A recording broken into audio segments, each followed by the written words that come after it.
Halo, Assalamualaikum, Mbak Nisa. Waalaikumsalam.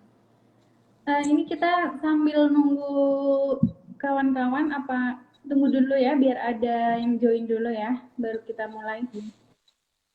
Betul.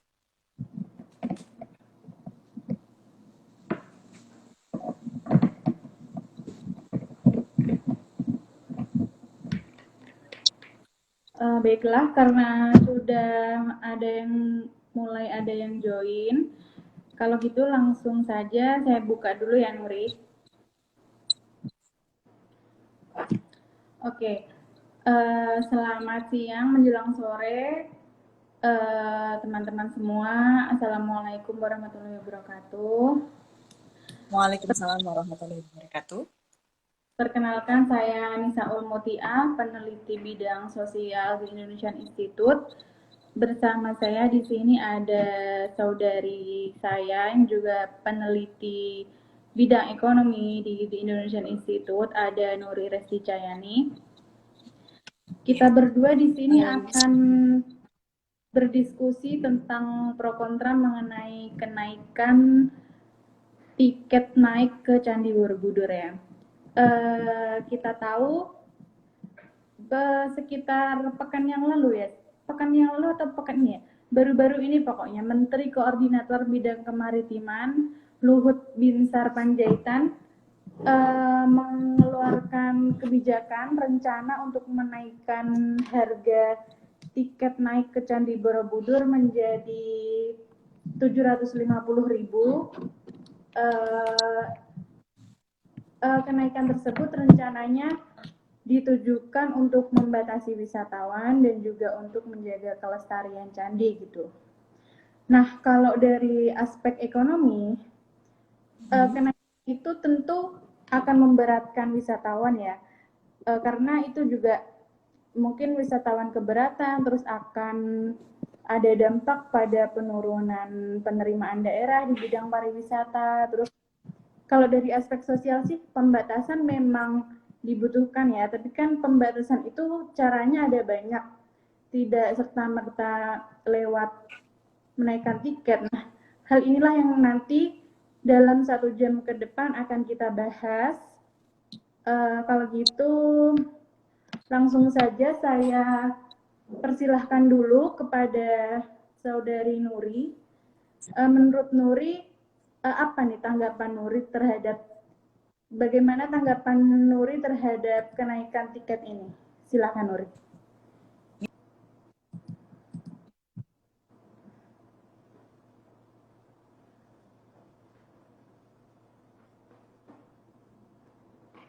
Halo, sepertinya Nuri sinyalnya kurang oke.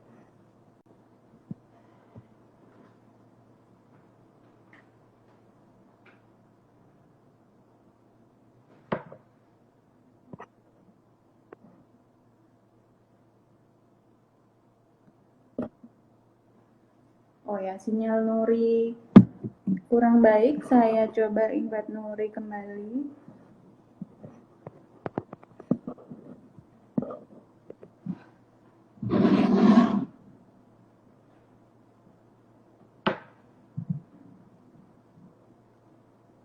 Iya. Halo Mbak Nisa, mohon maaf barusan otomatis data limitednya aktif. Saya pakai mobile data soalnya. Mohon maaf.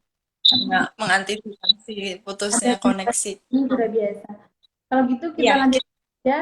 ya. Bagaimana tanggapan Nuri terkait rencana kenaikan tiket naik ke Candi Borobudur menjadi 750.000 ini dari kacamata ekonomi seperti apa? Ya. Silahkan. Jadi, halo teman-teman, perkenalkan saya Nuri, peneliti bidang ekonomi di Indonesian Institute. Dari sini, menurut paparan yang sudah Nisa jelaskan, adalah kalau menurut pandangan kami, penerapan tarif naik Candi Borobudur sebesar 750K, 750.000 gitu ya, untuk destinasi wisata tentunya menggemparkan ya, membuat kaget kita semua. Karena itu secara tiba-tiba kita tahu bahwa Candi Borobudur memang merupakan warisan dunia yang nilainya yang terbesar, bahkan terbesar di dunia ya, yang ditetapkan oleh UNESCO dan itu mempunyai nilai sejarah yang tinggi. Dan penerapan tarif 750.000 menurut saya, menurut kami adalah hal tersebut belum memiliki dasar penelitiannya gitu. Ya memang kami itu setuju bahwa penerapan tarif tersebut sebesar 750.000 untuk membatasi pengunjung agar tidak terlalu banyak menaiki candi karena memberikan dampak secara fisik oleh Candi Borobudur tersebut. Begitu Mbak Nisa. Oke. Jadi Nuri menganggap bahwa ini belum ada dasar penelitiannya gitu.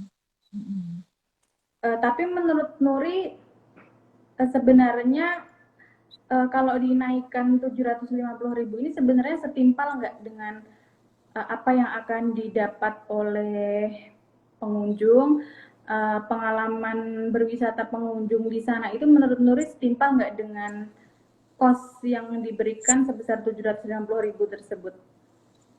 Ya, kalau dilihat dari kacamata ekonomi, di kondisi perekonomian Indonesia kan sekarang ini juga masih dalam tahap pemulihan ya Mbak Nisa. Sehingga di dalam tahap pemulihan ini tentunya tingkat kemampuan masyarakat juga masih terbata-bata, terutama ini untuk pengeluaran untuk pariwisata. Tentunya untuk tiket 750.000 ini belum setimpal dengan apa yang akan diperoleh masyarakat ini karena kita belum mendapatkan gambaran 750.000 itu apa yang akan kita peroleh. Apakah hanya pemandangan di atas sana saja ataupun apakah kita mendapatkan pengetahuan mungkin dari cerita dari lokal guide-nya atau kita setelah turun dari bangunan candinya kita mendapatkan souvenir ataupun oleh-oleh yang lokal brand gitu dari Borobudurnya atau bagaimana itu masih belum terukurkan dan itu yang akan menjadi campaign yang akan kita kampanyekan bahwasanya kita perlu menghitung berapa sih idealnya apakah 750K ini adalah nilai yang pas ataupun 750.000 ini malah kurang gitu tidak sesuai dengan nilai ekonomi yang dimiliki oleh Candi Borobudur itu sendiri, gitu Mbak.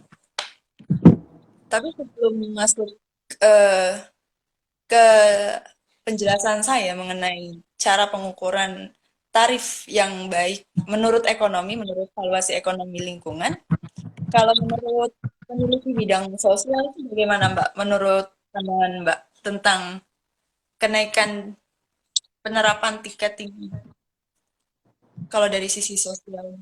Oke. Kalau dari sisi sosial mungkin kita lihat dulu alasan kenaikan harga tiket itu kalau dari berbagai sumber di berita itu ada 3 alasan yang sudah saya kumpulkan. Yang pertama itu untuk melindungi candi, yang kedua katanya untuk mewujudkan sinergi antara wisata dan konservasi. Terus yang ketiga untuk menstimulasi ekonomi warga lokal gitu. Nah, kalau misalkan kita lihat dulu nih yang pertama, melindungi bangunan candi. Nah, itu kan misal kita mau benar-benar mau melindungi, kan sebenarnya ada banyak cara ya. Ya. Jadi misalkan 750.000 ini 750.000 dan itu juga 1.200 orang per hari gitu ya. Jadi sebenarnya kemarin saya baca ini kalau naik ke candi itu tuh sebenarnya ada dalam satu waktu naik sebenarnya itu tidak boleh ada lebih dari 120-an orang dalam waktu bersamaan gitu. Jadi pemerintah kan hanya baru eh, mengatakan kalau 1.200 orang per hari. Nah, bagaimana pembagian waktu tiap-tiap jamnya itu kan juga harus diperhitungkan juga. Jangan sampai dalam satu waktu di di bangunan candi itu ada lebih dari 120-an orang, itu akan sangat berbahaya untuk bangunan candi tersebut gitu. Nah, kalau emang benar-benar mau melindungi, kenapa nggak semua orang dilarang sekalian gitu biar adil kan? Kalau kebijakannya 750.000, kemarin saya baca berita itu ada namanya, sebentar saya lupa namanya, biksu siapa ya, biksu di Borobudur, bentar saya cari namanya. Oh ya, Biksu Panyavaro. Biksu Panyavaro itu umat Buddha. Umat Buddha kan ibadahnya di candi ya. Beliau aja mengatakan 750.000 ini akan sangat memberatkan untuk orang yang beribadah, utamanya yang rakyat kecil gitu. Gimana mereka yang rakyat kecil, misalkan orang Buddha rakyat kecil, gimana mereka akan beribadah gitu? Masa untuk beribadah mereka harus mengeluarkan 750.000, itu kan juga harus dipertimbangkan gitu. Nah, pilihan lain selain dengan menaikkan harga, sebenarnya juga harus ada pemandu di antara kelompok-kelompok pengunjung ini. Jadi kan kalau misalnya sekarang kan pengunjung yang ke Borobudur itu tidak diwajibkan dibersamai oleh pemandu kan. Jadi kalau misalnya per kelompok pengunjung ini ada pemandunya, itu kan akan lebih terkontrol kegiatan apa saja yang akan mereka lalui gitu. Jadi pemandu ini kedepannya memang penting sih, harus menjadi rekomendasi ke depan. Jadi pemandu ini akan memberikan interpretasi relief ini maknanya apa, terus juga pemandu juga mengontrol kegiatannya pengunjung agar tidak melakukan vandalisme, juga tidak membuang sampah sembarangan gitu. Nah, terus nih yang ini kan tadi poin pertama, melindungi bangunan candi. Terus kalau poin yang kedua, mewujudkan sinergi antara wisata dan konservasi gitu. Nah, sebenarnya kalau kita lihat sebelum-sebelumnya kan pemerintah tuh seperti mendorong iklan yang besar-besaran gitu untuk mendorong komersialisasi terhadap candi gitu. Sebenarnya bangunan Candi Borobudur ini tuh hanya berukuran 8.000, sebentar. Ukuran candi ini hanya 121 meter kali 121 meter, dengan lahan di sekelilingnya tuh hanya 8.000-an meter persegi. Jadi jauh dari 1 hektar ya, dan itu tuh sangat tidak cocok untuk wisata massal gitu. Jadi selama ini kan kayak iklan yang besar-besaran, iklan yang sangat masif menunjukkan kalau candi ini kesannya sangat besar, dan tujuan iklan ini kan untuk mendorong pengunjung yang banyak gitu ya. Nah, iklan ini disebarluaskan dan diproduksi tanpa memikirkan gimana sih pengelolaan konservasi candi ini ke depannya gitu. Jadi menurut saya kalau 750.000 ini untuk mewujudkan sinergi antara wisata dan konservasi, sebaiknya perbaiki dulu aspek-aspek yang lain gitu. Masa udah diminta 750.000 tapi belum ada perbaikan di sisi lain, tiba-tiba kan tapi tidak ada perbaikan gitu. Nah, kalau yang ketiga untuk stimulasi untuk warga lokal. Nah, stimulasi untuk warga lokal ini sepaham saya, ini maksudnya untuk salah satunya untuk mengenalkan macam-macam wisata yang ada di Borobudur sekeliling candi gitu ya. Nah, wisata-wisata yang di sekeliling candi itu kan salah satu, ini cuma seperintil dari banyaknya wisata yang ada di sana ya. Misalnya itu ada Balkondes. Balkondes itu sudah didirikan tahun 2017 sampai 2018 telah didirikan 20 balkondes di 20 desa di Kecamatan Borobudur yang mengelilingi candi gitu. Nah, tapi balkondes ini tuh juga belum dimanfaatkan secara maksimal gitu. Karena misalnya nih balkondes ini kan biasanya ada penginapan, ada hotel gitu. Nah, tapi PT Taman Wisata Candi, PT Taman Wisata Candi ini tuh yang pengurusnya Balkondes adalah pengurusnya Balkondes dan juga pengurusnya Candi Borobudur ini tuh kurang memberikan pelatihan terhadap sumber daya yang mengelola Balkondes ini. Jadinya Balkondes ini juga kurang maksimal gitu. Jadi kalau salah satu tujuannya untuk menstimulasi warga lokal, nah tapi balkondesnya aja belum maksimal gitu. Jadi stimulasi di mananya gitu. Jadi emang perbaikannya itu harus menyeluruh gitu, bukan cuma menaikkan harga saja gitu. Gitu, mungkin itu dulu kalau dari perspektif yang sosial tentang kenaikan. Selanjutnya mungkin kembali ke Nuri lagi ya. Ya, Gimana Nuri? mungkin tanggapi dulu ya dari Nisa, mungkin hanya menambahkan dan menguatkan pendapat Nisa ya. Saya setuju banget bahwasanya yang di poin pada poin eh, mengerahkan lingkungan, mengerahkan lingkungan berdampak pada masyarakat. Karena sepertinya wisata, yang namanya wisata itu memiliki kontribusi terhadap perekonomian daerah. Ada kontribusi langsung, ada kontribusi tidak langsung, dan kontribusi terinduksi.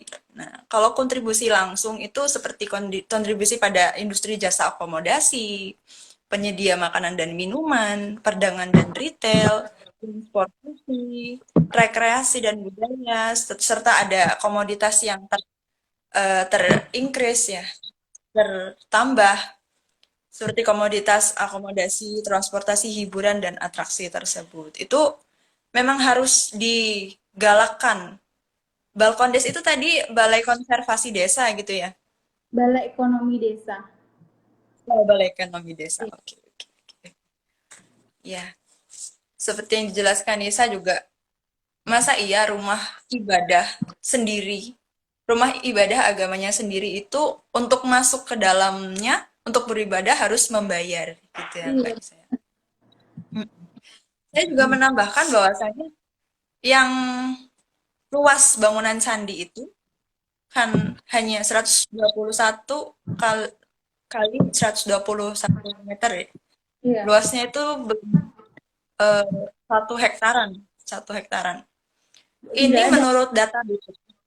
Mm-mm. Nggak ada 1 hektar malah ya. Nggak ada. Iya.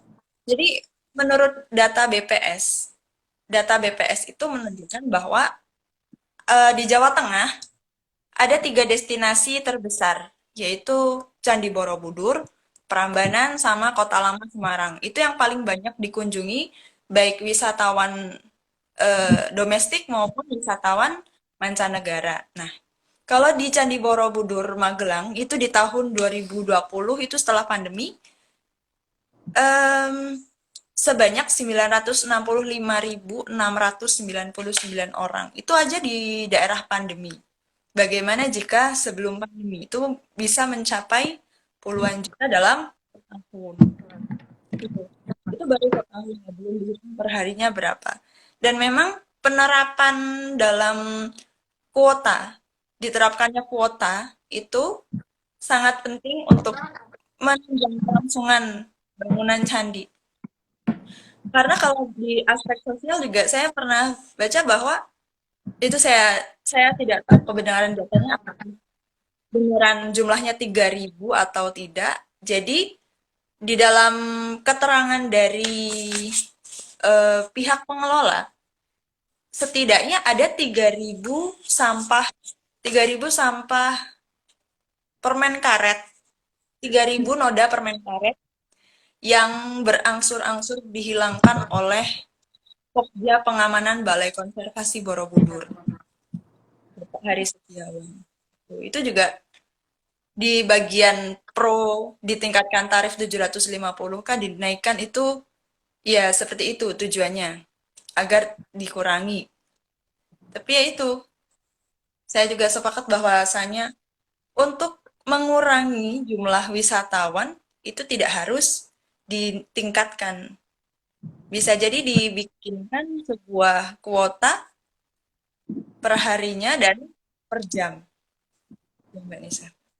Iya. Sebenarnya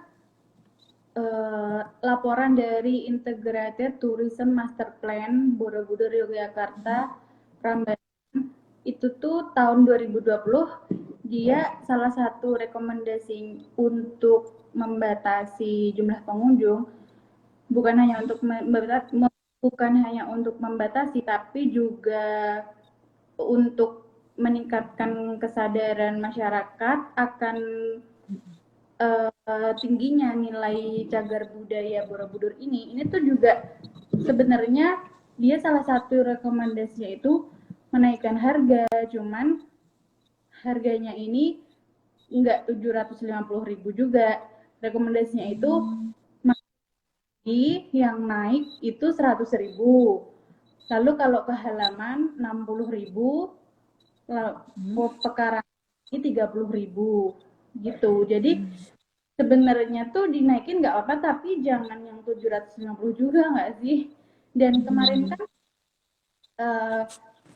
saya dengar kalau Luhut ini juga dapat dapat rekomendasi dari UNESCO ya untuk menaikkan harga 760.000 ini. Nah, dari laporan Integrated Tourism Master Plan tahun 2020 itu juga dia salah satunya disusun bareng dengan UNESCO. Jadi gimana kok rekomendasi tahun 2020 katanya naik ke Candi itu 100.000 tapi kok sekarang langsung 750.000. Sedangkan banyak sekali aspek-aspek yang belum diperbaiki gitu kan. Jadi kenapa mungkin sebenarnya di ekonomi itu ada perhitungan nggak sih? Bagaimana cara untuk menghitung sebenarnya harga yang pas untuk masuk ke suatu pariwisata? Mungkin salah satunya candi itu sebenarnya ada perhitungan nggak harga yang pas dan seimbang tuh ada nggak perhitungannya gitu?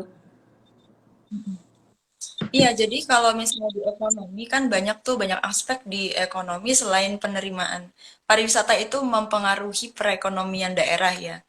Nah, di pariwisatanya sendiri, di ekonomi lingkungan itu kita memiliki perhitungan penentuan tarif yang berdasarkan valuasi ekonomi suatu wilayah, suatu sumber daya alam ataupun cagar budaya.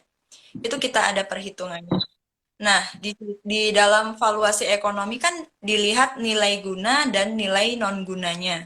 Nah, di nilai gunanya itu kita bisa mengukur lagi apakah ini digunakan untuk keberlangsungan alam atau untuk pariwisata. Kalau misalnya digunakan suatu wilayah ini digunakan untuk pariwisata, maka kita menggunakan metode travel cost method. Travel cost method itu adalah metode yang digunakan untuk mengukur berdasarkan biaya waktu tempuh seseorang dan eh, lamanya perjalanan. Lamanya perjalanan ya sama dengan waktu itu deh ya. Iya. Biaya biaya tempuh dengan waktu tempuh. Itu travel cost method. Kemudian kami juga memiliki yang namanya kontingen valuation method. Itu juga digunakan untuk mengukur nilai suatu wisata yang berdasarkan rata-rata kemauan untuk membayar seorang pengunjung. Seperti itu. Nah, di dalam eh, penentuan tarif itu tadi, kan metodenya adalah pengambilan sampel dan dari data primer. Data primer tersebut ada pertanyaan yang mengarahkan bahwa, Bapak pengunjung ini, misal Bapak A, berapa nih kesediaannya untuk membayar masuk ke Candi Borobudur gitu. Nanti di dalam kuesioner data primer tersebut diberikan pilihan-pilihan sehingga terciptalah ketika di rata-rata dan dari total semua sampel ketemulah. Nah, berdasarkan di riset saya di riset sekunder kemarin, saya menemukan penelitian bahwasanya surplus konsumen atau keuntungan yang diperoleh konsumen itu harus diperhatikan.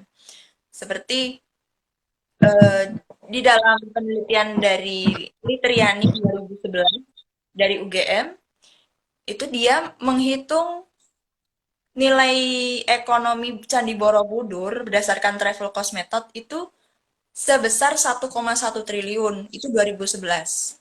Nah, kalau di tahun 2000 di penelitian Solihah, Sabianto, dan Sudarso tahun 2016 yang itu sebesar 37 triliun nilai ekonominya. Nah, sekarang ini 2022 ini sebelum kita menentukan tarif masuk naik ke atas candi, kita juga harus menghitung travel cost methodnya. Berapa nilai? Nah, nilai dari total candinya itu. Kemudian kita breakdown, kita tanya ke pengunjung, dan kita hitung berapa jumlah pengunjung yang setiap tahun masuk ke candi. Dan kita tanya berapa kesediaan membayar, sehingga terjadilah keseimbangan antara pihak pengelola dengan pihak pengunjung. Seperti itu, Mbak Nisa. Oke. Kalau di penelitian yang dua penelitian terdahulu itu ada angkanya nggak? Tadi kan ada nilai ekonominya berapa triliun tuh. Jadi ada disebutin angkanya nggak? Nilai tiket idealnya tuh berapa? Ya, yang penelitian tahun 2014 sih, yang saya baca terakhir itu nilainya 49.000 sekian rupiah. Dan sekarang ini kan tiketnya jadi 50.000 kan, sekitar 50.000. Tapi belum termasuk wahana tambahan seperti naik apa motor motor Oh yang empat iya, roda itu apa namanya? Seperti ya uh, itu dan pokoknya. kereta yang di dalam. Tapi kan itu Saya memang tidak pernah. bayar sama tiket biasanya kalau itu. Betul kan itu selain ada biaya yang diterapkan lagi selain tiket masuknya kan. Mm-mm. Sebelumnya saya pengen tahu sebagai Akamsi Magelang, Akamsi Magelang kan Mbak Nisa kan orang Magelang nih. Kalau dilihat dari sekitar Candi Borobudurnya itu banyak nggak sih UMKM UMKM? Kan kalau misalnya ada kenaikan tiketnya itu kan bisa berdampak pada jumlah kunjungan kan. Mereka akan mengurangi dan akan berpikir ulang untuk melakukan kunjungan. Kalau misalnya diterapkan 750 naik. Kalau UMKM sih banyak banget.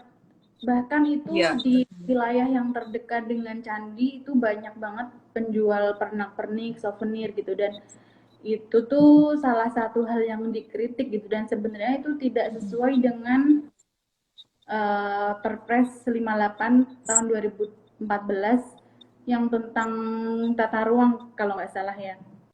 Pokoknya sebenarnya wilayah yang sekitar paling dekat dengan candi itu sebenarnya tidak boleh ada orang yang berjualan di sana. Kalaupun ada itu juga bangunannya tuh harus yang um, unsur bangunannya tuh yang bau-bau tradisional, terus dibangun dengan apa ya, dibangun dengan instrumen, pokoknya ada kelokalannya gitulah. Nah tapi tuh sekarang ini UMKM di sana tuh kalau dari laporan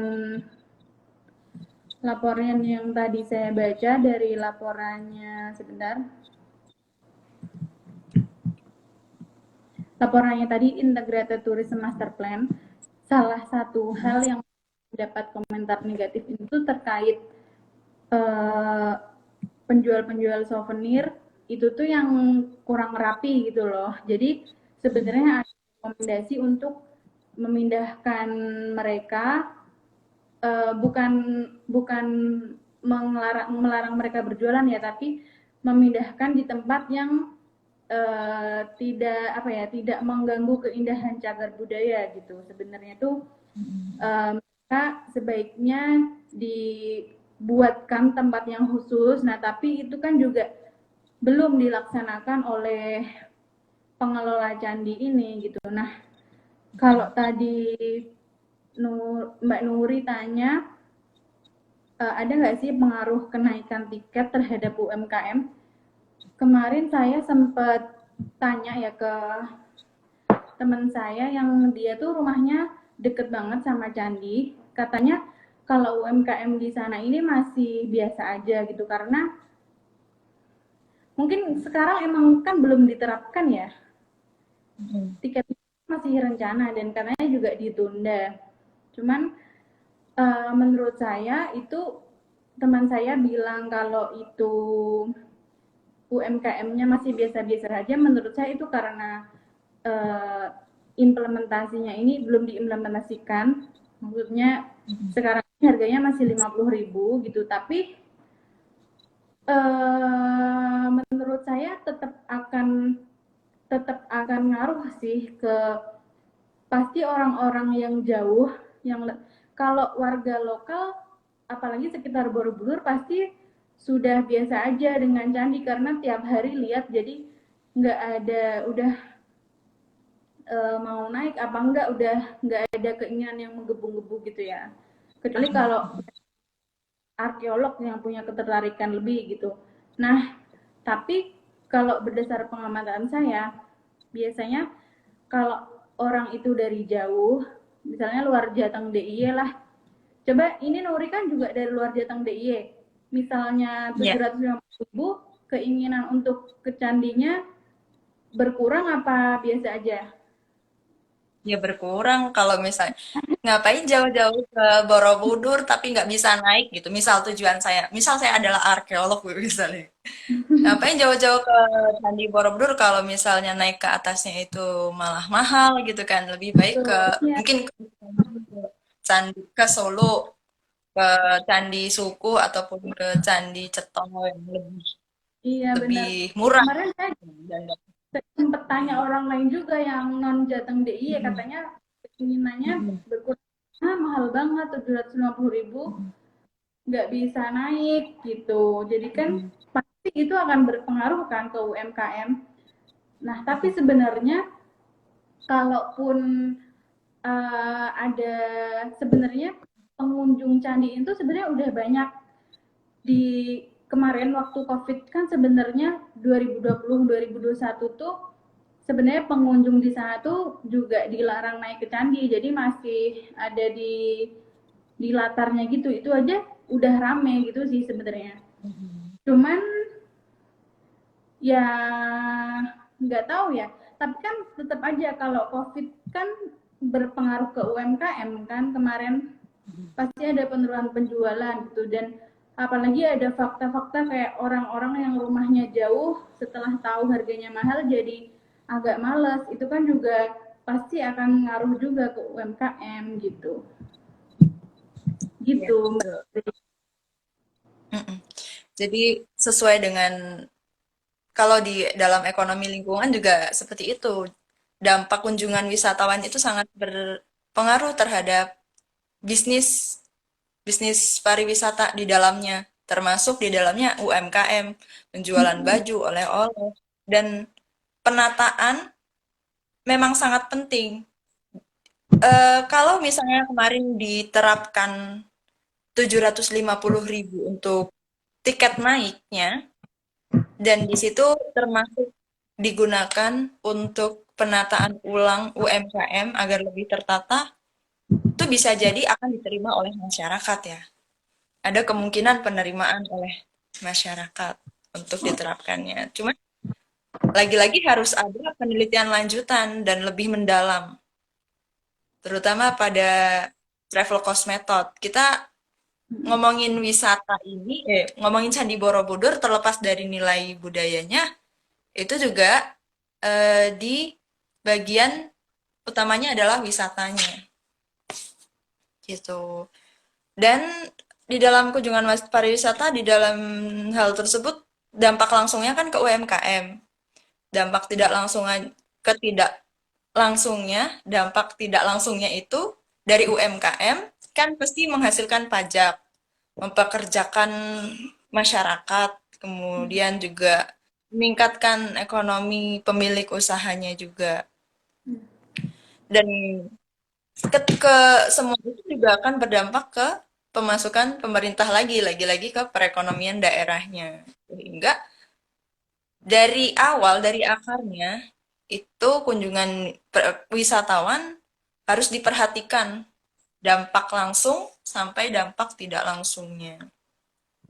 Nah, kalau misalnya tadi eh, kata Mbak Nisa kan memang kalau ada wisatawan jauh itu kemudian kecewa akan naiknya tiket naik ke Candi Borobudur, bukan tiket karena belum ada kenaikan ya. Jadi penerapan tiket naik ke Candi Borobudurnya itu di dalam perhitungan ekonomi yang tadi saya jelaskan, yang tentang penentuan tarif itu kan ada willingness to pay itu, willingness to pay kesediaan kita untuk membayar.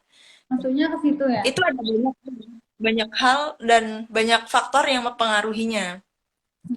Semakin tinggi penerimaan dari tiket, itu kan bagus. Tapi WTP itu juga dapat berpengaruh terhadap penerimaan penerimaan eh, penghasilan dari pengelola itu, pengelola Candi Borobudur. Nah, apa sih yang mempengaruhinya? Dan yang mempengaruhinya itu adalah umur, pendidikan, biaya perjalanan, pendapatan, jumlah tanggungan, wisata lain yang jadi pengganti Candi Borobudur, serta jenis kelamin dan kebangsaan. Gitu. Tadi yang pilihan konsumen atau pilihan pengunjung untuk mengganti ke wisata lain itu tergolong dalam pendapatan. Jadi pendapatan memang mempengaruhi pilihan seorang pengunjung untuk memilih Candi Borobudur untuk dijadikan destinasi wisatanya itu. Terus ya, kan kita ini kan seperti yang saya jelaskan di depan tadi kan eh Candi Borobudur ini memiliki nilai sejarah yang tinggi. Nilai nilai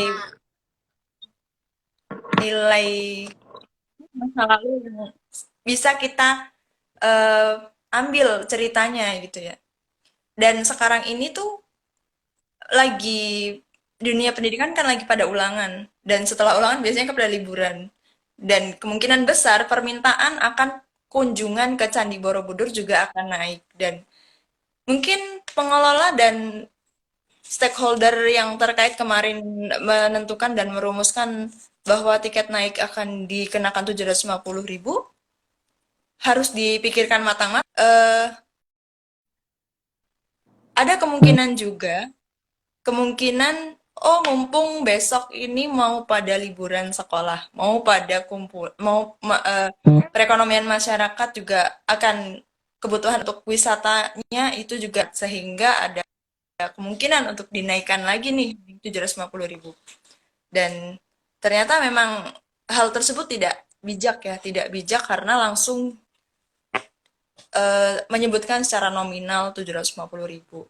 Nah, menurut Mbak Nisa nih, sejauh ini apakah kurikulum di kurikulum di pendidikan sudah memasukkan Candi Borobudur apa enggak? Apakah memang kunjungan tersebut, kunjungan ke Candi Borobudur itu sangat dibutuhkan untuk pendidikan dan dampaknya 750.000 itu? Kalau di kurikulum tentu nggak disebutkan secara gamblang harus ke candi atau ke mana ya. Kita tahu juga kebanyakan kebijakan Kemendikbud itu tatarannya ada di konsep dan kalau implementasinya kan biasanya tergantung ke sekolah masing-masing gitu. Jadi kalau ada ke candi atau enggak itu biasanya ini sih pasti itu pembahasan jurnal sekolah gitu, tapi pastinya candi ini juga merupakan salah satu objek pembelajaran sejarah yang sangat penting ya untuk siswa gitu. Dan baiknya kan untungnya si Pak Luhut ini tetap memberikan hak spesial pada murid. Kalau murid ke candi itu harganya 5.000 gitu kan. Cuman saya nggak tahu nih 5.000 ini tuh harus yang ada di rombongan sekolah atau kalau datang aja sama orang tua itu tetap dihitung boleh 5.000 nggak gitu. Harusnya ya. Nah, tapi Hitungannya bis atau apa ya? gimana? Hitungannya per angkutan atau per kepala Iya, gitu ya? karena kan kemarin dengar-dengar ada pelajar 5.000 kalau minimal berapa orang gitu nggak sih? Kalau saya tidak salah, ini kalau salah boleh dikoreksi. Tapi maksudnya itu juga perlu diperjelas apakah anak siswa yang bareng dengan orang tua itu masih dihitung 5.000 atau enggak gitu. Nah, tapi kalau misalnya siswa yang datang sama orang tua, masa ya orang tuanya misalnya dari kalangan kurang mampu, masa iya 750.000? Harusnya jangan sampai 750.000, mengingat tadi laporan dari Integrated Tourism Master Plan itu aja rekomendasi kenaikan harganya cuma 100.000 itu udah naik ke candi. Terus tadi yang studi yang tadi disebutkan oleh Nuri, tahun berapa tadi? Cuman 1 tahun, 2 tahun ke belakang aja cuma 49.000 sekian kan. Jadi emang 750.000 ini bener-bener nggak ada dasarnya sih menurut saya. Jadi kayak nggak ngapain, ini harus tidak boleh diimplementasikan gitu. Lalu saya izin menanggapi Nuri yang tadi kan ada Nuri mengatakan kalau 750.000 ini bolehlah kalau uangnya ini juga untuk menata ulang UMKM yang ada di sekitar Borobudur gitu. Nah, tapi ini ada salah satu permasalahan yang ada di Borobudur saat ini tuh kan salah satu stakeholder pengelola Borobudur ini ada PT Taman Wisata Candi ya. Nah, PT Taman Wisata Candi ini juga dikritik kalau share proporsi pendapatan dari PT TWC untuk pelestarian ini masih belum diimplementasikan dengan benar gitu. Jadi tiket candi ini tuh belum ada kejelasannya untuk pelestarian berapa, terus untuk Pemda berapa gitu. Dan ini aja nilai tiket sekarang baru 50.000. Besok kalau 750 tapi share pendapatannya nggak jelas tuh gimana ke depannya gitu kan. Jadi emang permasalahannya bukan cuman menaikkan harga atau enggak, tapi banyak banget sebenarnya permasalahan yang ada dalam pengelolaan candi ini juga termasuk pada koordinasi antar lembaga, antar stakeholder yang mengelola candi tersebut gitu. Nah, oh ya, sebelum kita lanjut ini mungkin kita misalnya peserta live ini ada yang ingin bertanya, boleh diketik di kolom komen atau boleh juga untuk join live dengan kita. Mungkin kalau ingin join bisa komen ketik join gitu ya. Nanti kami invite. Iya. Lalu mungkin lanjut dulu ya Nuri. Oke, Kita lanjut. sambil nunggu yang nanya. Ada yang bertanya. Tadi kan saya sudah tanya nih perhitungannya gimana. Nah, kalau di luar negeri itu sebenarnya seperti apa sih? Mungkin kita bisa belajar kan dari luar negeri. Mungkin ada Candi Angkor Wat di Kamboja seperti apa, dan mungkin candi-candi di daerah lain, di negara lain itu seperti apa tarifnya, mungkin Nuri bisa ceritakan. Baru nanti setelah Nuri ada Saudara Ahmad ini yang ingin bertanya. Yang Silakan Nuri. berkomentar dan secara langsung. Oke. Kalau misalnya kita bandingkan ya dengan wisata candi-candi yang ada di dunia, yang juga warisan apa, yang juga dilindungi oleh UNESCO, seperti Angkor Wat itu, eh, kemarin kami mengumpulkan beberapa data di daerah Kamboja, Thailand, Nepal, Bhutan, Myanmar, itu kan banyak banget candi tuh. Saya kumpulkan terlepas dari eh, fasilitas yang mereka berikan, itu saya hanya membandingkan harga masuknya aja. Nah, kalau di Kamboja, Angkor Wat di Kamboja, itu dia punya semacam per jam wisata, 8 jam, satu harian itu dia 37 US dollar atau setara dengan 535.000. Itu Angkor Wat kan segede itu, Per tiket jam ya? masuknya aja 535.000. Itu 8 jam, selama 8 jam. Jadi full tour guide juga include. Nah, nah, kalau di Wat Rong Khun, nama candinya, destinasinya Wat Rong Khun di Thailand, itu 50 baht atau setara dengan 20.000.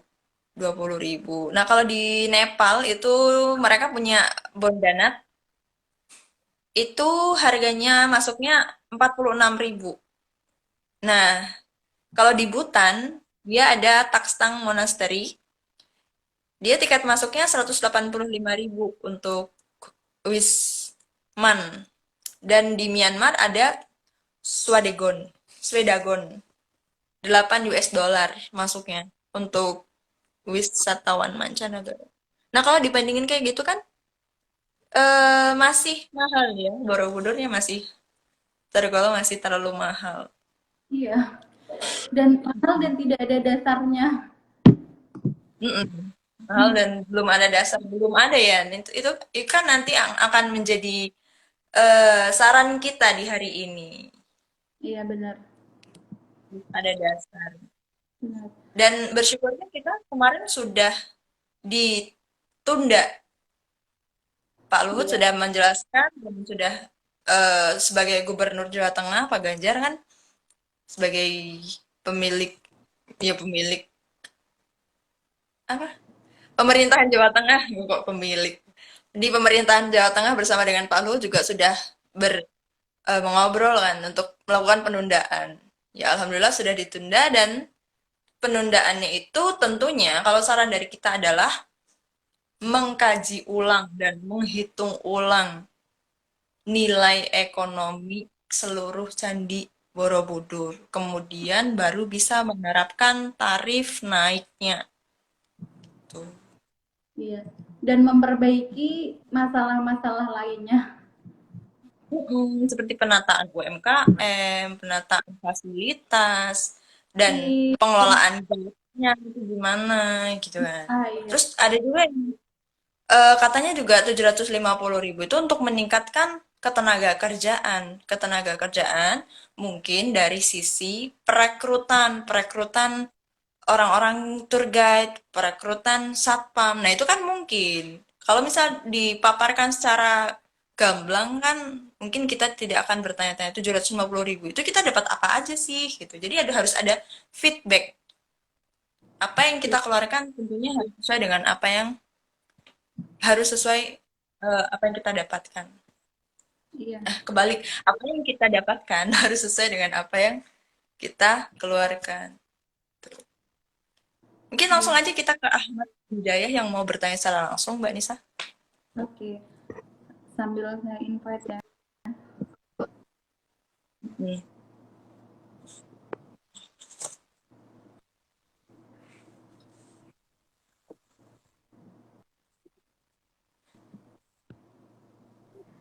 Halo, Halo, Saudara masuk nggak Ahmad. suaranya? Masuk, Masuk? masuk.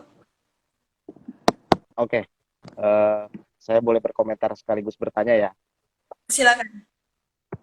Oke, terkait Borobudur ini adalah sebenarnya destinasi wisata yang cukup menarik ya untuk dibahas. Yang menariknya pertama adalah kalau kita bicara soal Borobudur, yang keinget kita langsung adalah kota Jogja. Padahal sebenarnya bukan apa Jadi, namanya, bukan di Jogja, bukan di provinsi Jogja, itu di provinsi Jawa Tengah atau Magelang. Tapi karena aksesnya adalah yang paling dekat kalau naik pesawat dari Jogja, maka orang ketika bicara mau ke Borobudur ya ke Jogja, bukan bukan ke Jawa Tengah gitu ya. Jadi yang lebih berdampak sebenarnya adalah kalau menurut saya adalah pasti provinsi Jawa Tengah. Maaf, provinsi Jogja. Karena kan kalau kita liburan nggak hanya ke Borobudur, pasti kita juga ke mengeksplor wisata-wisata lain yang di Jogja. Itu komentar saya yang pertama. Nah, tadi Nuri juga udah bagaimana di luar negeri. Eh, saya agak sedikit punya pandangan yang berbeda dengan teman-teman yang tadi memaparkan bahwa menurut saya targetnya pemerintah adalah karena ini satu budaya ya yang perlu dilestarikan gitu ya dan beda mungkin dengan negara lain, salah satu keajaiban dunia juga kalau saya nggak salah, maka targetnya adalah bukan lagi uh, wisatawan lokal tapi wisatawan asing. Saya ambil contoh Petronas Tower, itu cuma Petronas Tower ya, perusahaannya dari itu. Kita bisa foto secara gratis di pinggir-pinggir Petronas ya, tapi untuk naik 400.000 kalau nggak salah. Di Menara Eiffel juga ada yang terkenal eh, itu jutaan untuk naiknya, hanya untuk naik yang besi-besi begitu aja. Tapi kan ini beda, ini relief di candi, jadi ada nilai-nilai yang di situ yang harus ya, dijaga. Karena tadi Nuri juga bilang ada permen karet apa segala macamnya itu bisa ya, jadi bisa merusak. Tapi kan bukan berarti orang nggak bisa ke situ, orang tetap bisa ke situ foto di taman. Jadi saya pikir 750.000 itu targetnya adalah bukan wisatawan lokal lagi, tapi adalah wisatawan asing eh, yang benar-benar emang pingin lihat itu gitu. Nah, ketika ketika hal itu dilakukan, maka yang paling penting adalah bagaimana mempromosikan. Enggak, saya mencoba mengerti cara pikirnya pemerintah pusat ya. Jadi mau ingin membuat Borobudur ini tuh lebih dilihat oleh orang luar negeri gitu.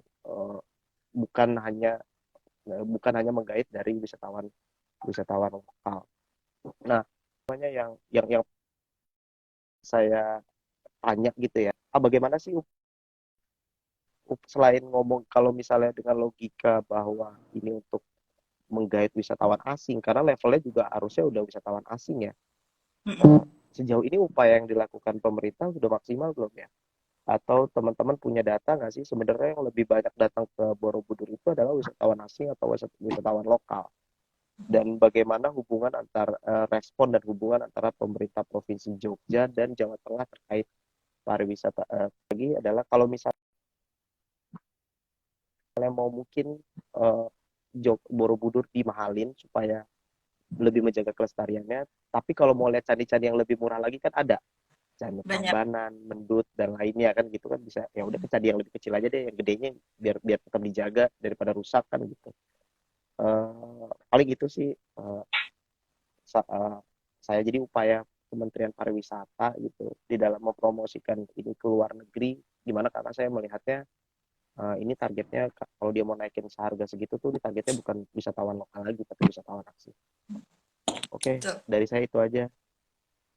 Terima Terima kasih kasih. jika telah diberi kesempatan. Pertanyaannya. Nih, kita langsung jawab aja ya. Iya, silakan Nuri dulu. Oke, terima kasih Mas Ahmad yang sudah bertanya. Ya, itu meluruskan bahwasanya 750.000 itu untuk wisatawan domestik, Bapak. Ya, jadi wisatawan domestik itu diterapkan 750.000. Untuk wisatawan mancanegara malah 100 US dollar. 100 US dollar kalau misalnya dolar kita rupiah kita 14 ribuan, berarti wisatawan mancanegara mengeluarkan biaya sekitar 1 jutaan lebih. Malah lebih mahal tentunya ya. Tentunya memang lebih mahal. Nah, eh, untuk meningkatkan dan menunjang wisata Candi Borobudur tentunya harus ada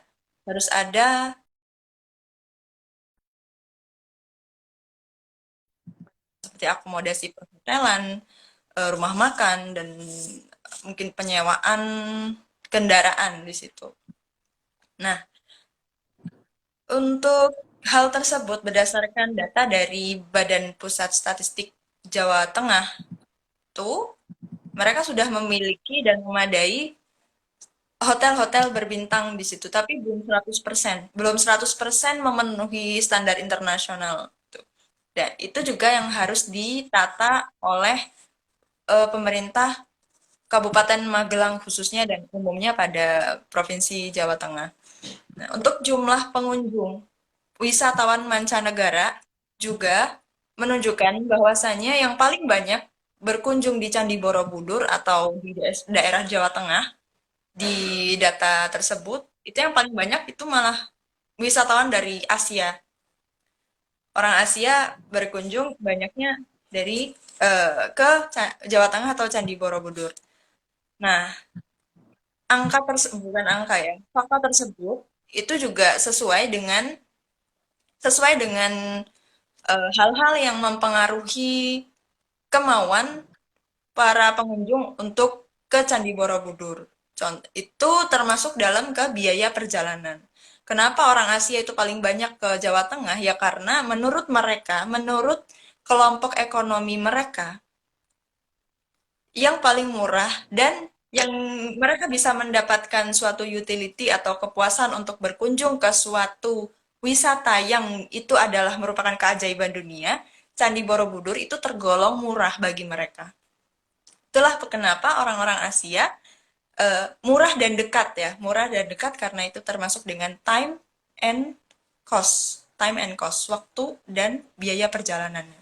Itu menurut mereka yang paling murah. Berbeda dengan orang Jepang, mungkin mereka ada yang berkunjung tapi hanya beberapa. Tapi yang paling banyak adalah wisatawan dari Asia yang berkunjung ke daerah Jawa Tengah itu dari data dari BPS. Seperti itu.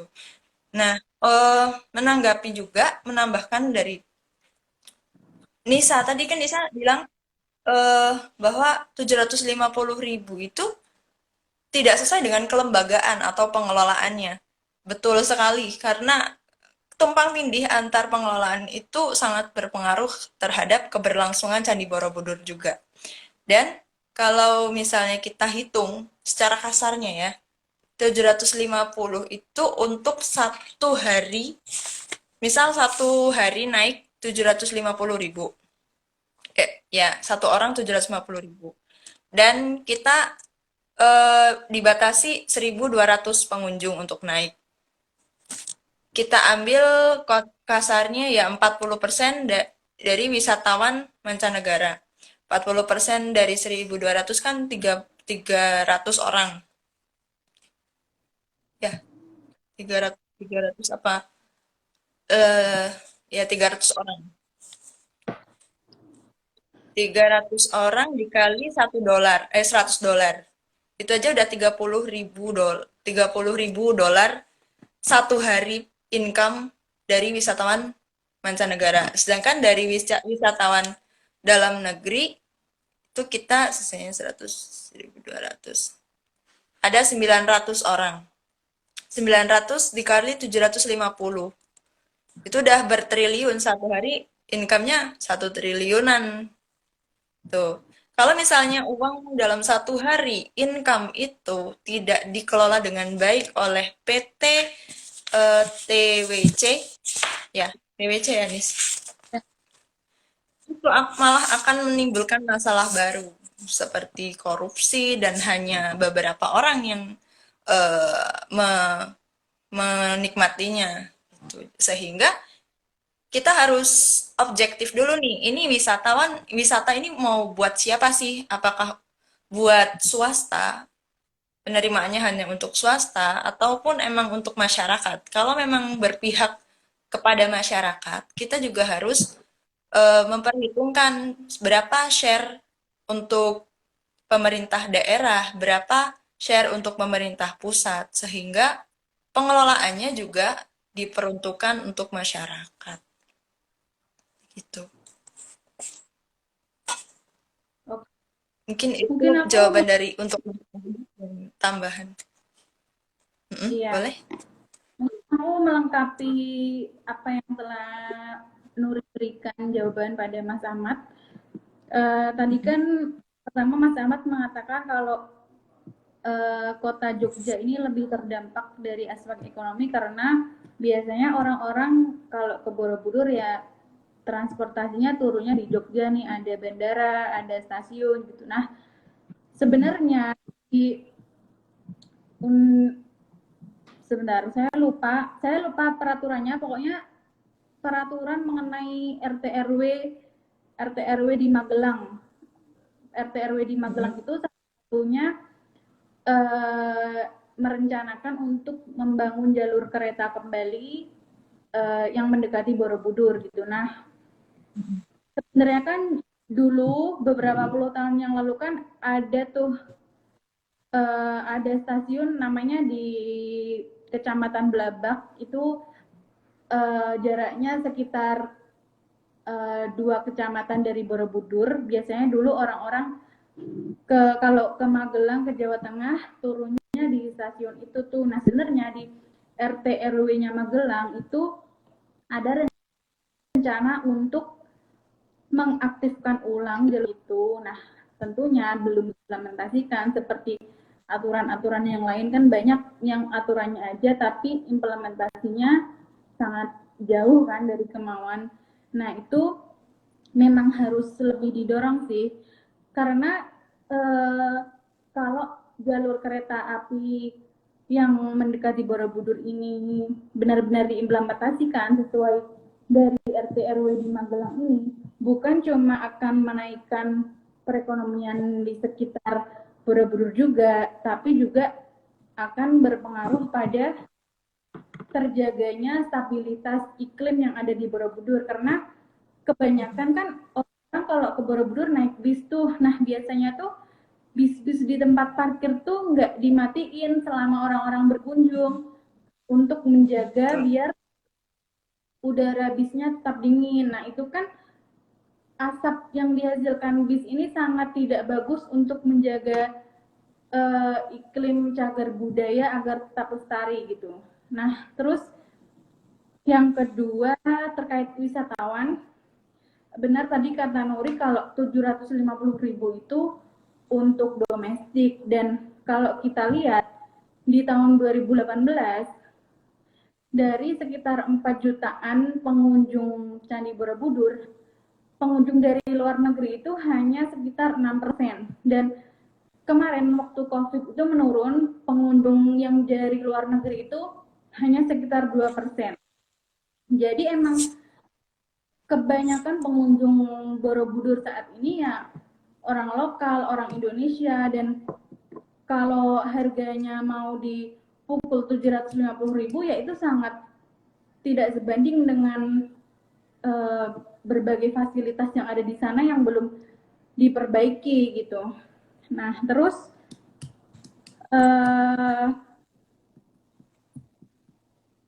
oh ya tadi Mas Ahmad sempat mengatakan kalau Borobudur ini dinaikkan untuk menjaga kelestarian gitu. Sebenarnya kalau alasannya untuk menjaga kelestarian, lagi-lagi caranya ada banyak ya. Misalnya dengan membatasi jumlah pengunjung per jam yang naik ke candi harus berapa, tidak boleh lebih dari 100, dan harus semua kelompok harus didampingi oleh pemandu, dan itu pasti akan sangat berdampak bagus untuk menghapuskan vandalisme lah, buang sampah sembarangan, termasuk permen karet yang tadi Nuri sebutkan. Terus juga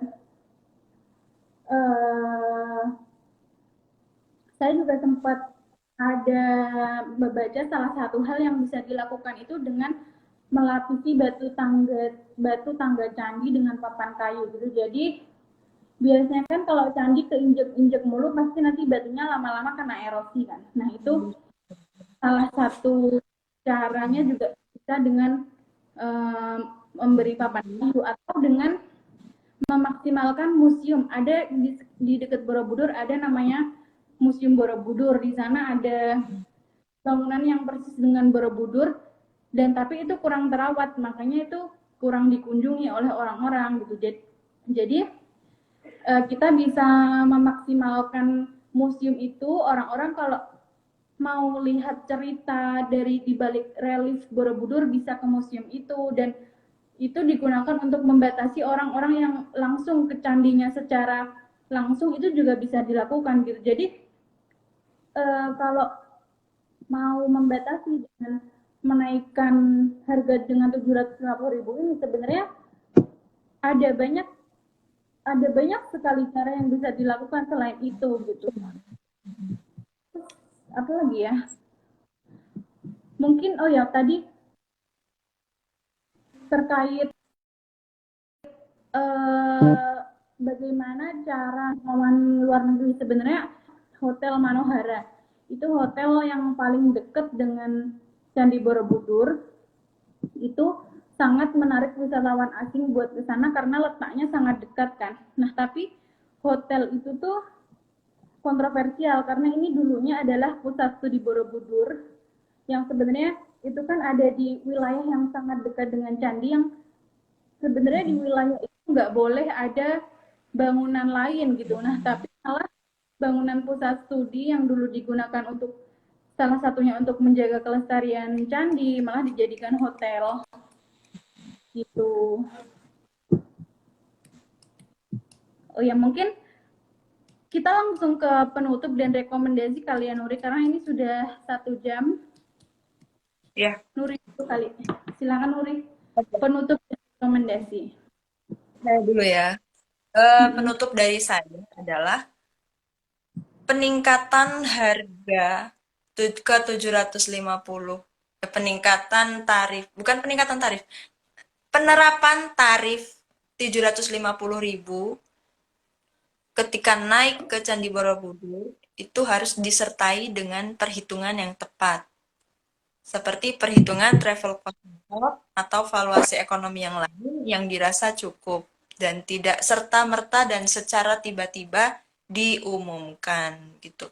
Kemudian rekomendasi kebijakan adalah mengerahkan seluruh akademisi dan peneliti arkeolog dan sebagainya untuk membantu perhitungan valuasi ekonomi agar terciptalah tarif yang manusiawi sesuai dengan kondisi ekonomi masyarakat Indonesia. Begitu. Kalau dari Nisa apa nih rekomendasi kebijakannya dari sisi sosial? Saya sepakat dengan Nuri, tadi ada sempat menyebutkan bahwa kenaikan 750.000 ini benar-benar dikaji ulang dengan melibatkan banyak pihak, salah satunya akademisi. Saya juga sepakat bahwa ini benar-benar menurut saya tidak boleh diterapkan ini yang 750.000 ya. Kalau untuk orang asing terserah ya, mau segitu ya nggak apa-apa, tapi kalau untuk warga lokal bolehlah dinaikkan, tapi jangan sampai 750.000. Yang rekomendasi tadi tim yang tadi saya sebutkan yang panjang banget tadi itu aja, itu tim itu juga kerjasama dengan UNESCO kan, itu di tahun 2020 rekomendasi kenaikan harganya hanya menjadi 100.000. Kenapa ini jadi 750? Jadi sebenarnya dinaikkan harganya, iya, dinaikkan harganya nggak apa-apa, tapi jangan sampai setinggi itu kalau untuk warga lokal, apalagi untuk orang Buddha yang mau ibadah bagaimana gitu. Terus kalau untuk wisatawan luar negeri nggak apa-apa deh segitu gitu. Terus kalau rekomendasi dari saya harus ada rencana pengelolaan pengunjung Borobudur. Jadi jangan cuma iklan saja yang digencar-gencarkan, tapi iklan digencarkan menarik wisatawan, tapi bagaimana dengan keberlanjutan candi itu. Jadi harus ada ke depan ini rencana pengelolaannya bagaimana gitu. Terus juga harus ada penguatan fungsi dari berbagai lembaga stakeholder yang mengelola Borobudur ini, seperti kayak Badan Konservasi Borobudur, terus PT Taman Wisata Candi, terus juga apalagi ya, Badan Otorita Borobudur. Nah, lembaga-lembaga itu kadang geraknya kayak kurang selaras, jadi koordinasinya kurang.